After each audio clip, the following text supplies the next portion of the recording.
Sumagot ang Philippine Army sa mga kumakalat online kaugnay sa nangyaring enkwentro sa pagitan ng mga militar at umano'y miyembro ng New People's Army kung saan 19 ang nasawi. Dalawa sa nasawi sa parte ng mga umano'y NPA ang isang student council ng Universidad ng Pilipinas at nominee ng Kabataan Party List. Narito ang report.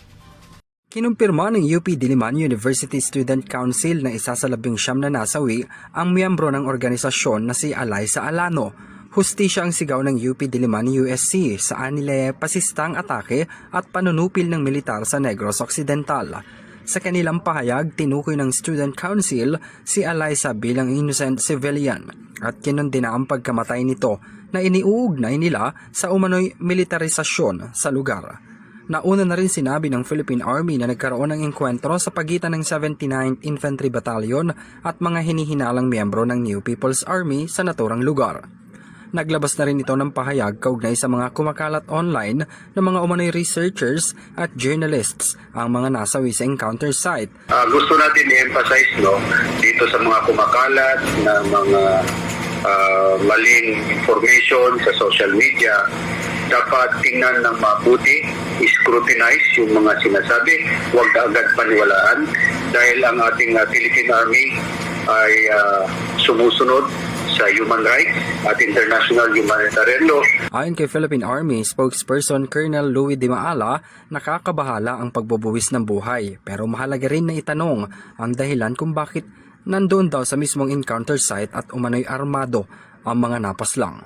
Ngayon, itong mga na sinasabi nila lang alleged ng mga students, journalists, mga social workers na namatay doon sa encounter, ang tanong namin dito, gusto namin ibalik sa kanila, ano ang ginagawa nila doon sa mismong encounter site na dala-dalang baril at nakikipagbarilan sa mga sundalo natin.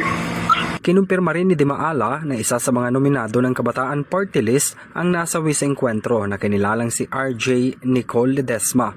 14 na rin ang pinangalanan ng mga otoridad sa 19 na nasawi. Ginagampanan lang daw ng ating mga sundalo ang kanilang tungkulin at mahigpit na ipinatutupad ang mataas na paggalang sa human rights, international humanitarian law, bagay na nagpapakita ng professionalism ng isang sundalo.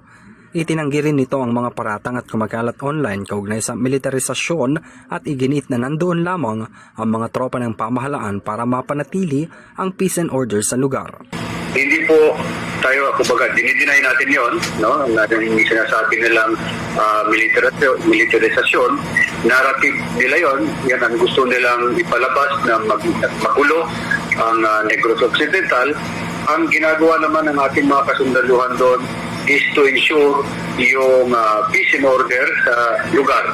Yung nangyaring kwento, actually, yung mismong mga kababayan natin, yung community doon sa Tubuso, Negros Occidental, sila mismo yung nagturo ng location ng mga armadong grupo na ito. Dahil itong mga to,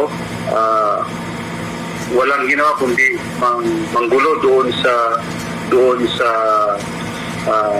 community. Kinumpirma naman ng Kabataan Party List na coordinator nila si Ledesma at ika-7 nominado ng Kabataan noong halalan 2022. Yes, as identified na ng mga sources natin and as claimed na rin ng ibang grupo, tama ito si RJ Ledesma. No? Ito ay dating spokesperson ng Kabataan Party List at 7th nominee ng Kabataan Party List during the 2022 election. Kabilang rin sa mga nasawi ang isang high-ranking official ng NPA na kinilalang si Rogelio Fabillar kung saan binigyang diin ng Armed Forces of the Philippines ang walang humpay na pangako para tugisin ang mga nagbabanta sa kaligtasan ng mga inosenteng sibilyan. Para sa Euro TV News, ako si Henry V. Nicolas, sumasaludo sa bawat Pilipino.